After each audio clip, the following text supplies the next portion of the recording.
Good day, students. Welcome to another lecture in advertising. Today we are going to continue with a public relation.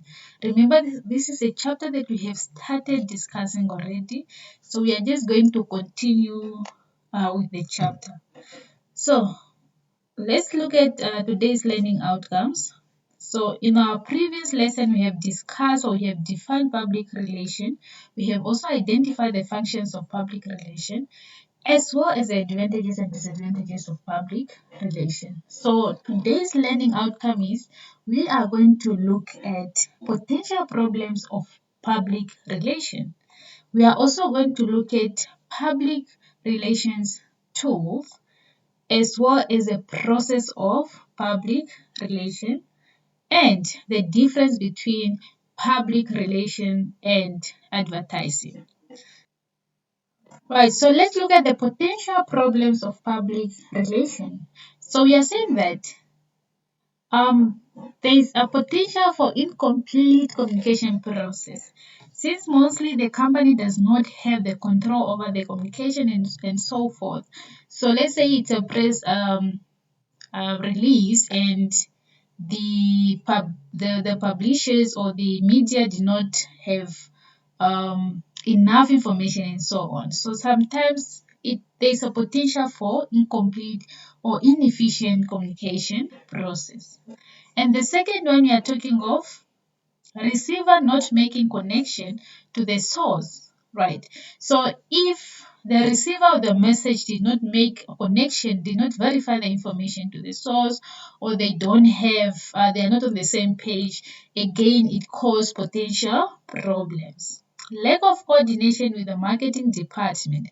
So it's saying that if public relation is not coordinated and is not linked or is not in line with the marketing department, the whole process will cause problems. So there should be coordination, there should be a link between the PR as well as the marketing department, because the marketing departments are the ones who knows which type of product needs to be out there, or they are the ones who knows the brand and so on. So they actually have to work together with the public relation officers and so on. Right. So the last one we're talking of inconsistent or redundant communication. So we're saying that if there's inconsistency in the communication or the communication models use too much and not necessarily, then this might cause a problem. So there should be a soft or the main communication tool to be used. So these are some of the potential problems that can arise when you are using public relations. So let's look at the public relations tools. So we're talking of a press release. So when there's a press release, that's so PR can happen through a press release, press conference, exclusives, community involvement, and as well as the internet, or it can happen via interviews. So these are just the tools or the items that public relation can occur or can happen. Right. Now let's look at the process of public relation. We're saying that determining and evaluating public attitude. So as a public relation officer or as a company, before you go out to the public, you have to evaluate and determine your public's attitude. You want to make sure that you come up with a plan that suits their attitude as well as the behaviors.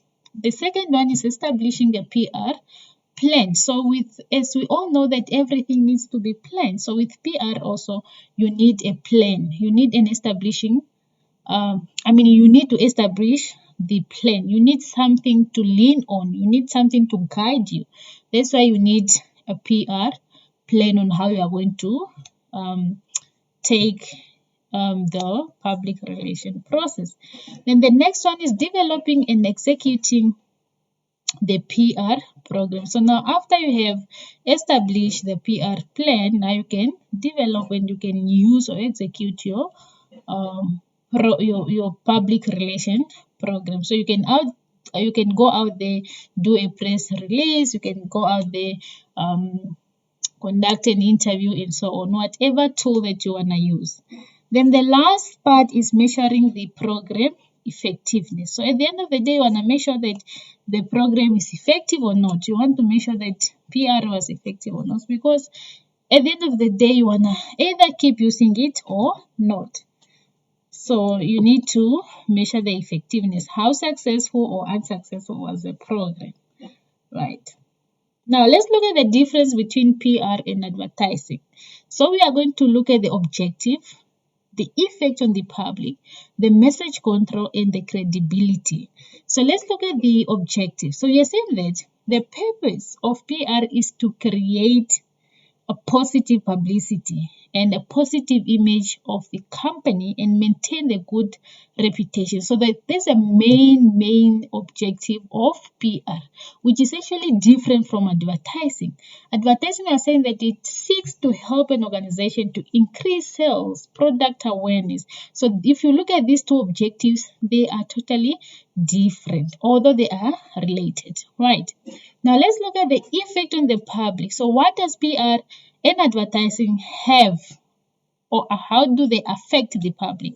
Now, with PR, we are saying that PR does not directly influence audience to buy, but it often achieves that by creating a positive image about the product or service. So PR will not say that come buy this product. So they will say that this product is the best and you need it, right? So they don't say that buy the product, but they create that positive image in your mind, so that whenever you think of a washing powder, then you wanna buy sunlight and so on, right?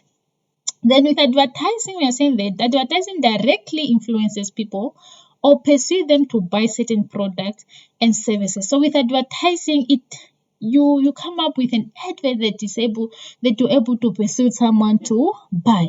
That's why you find promotions and others on the products, or they will actually say that the product is cheap, buy the product, you can live with the product and so on. Let me if you cannot afford, I can discount and so on. So there's a difference between PR and advertising. Now let's look at the message control. So we're saying that the company have less control over the coverage of in the media.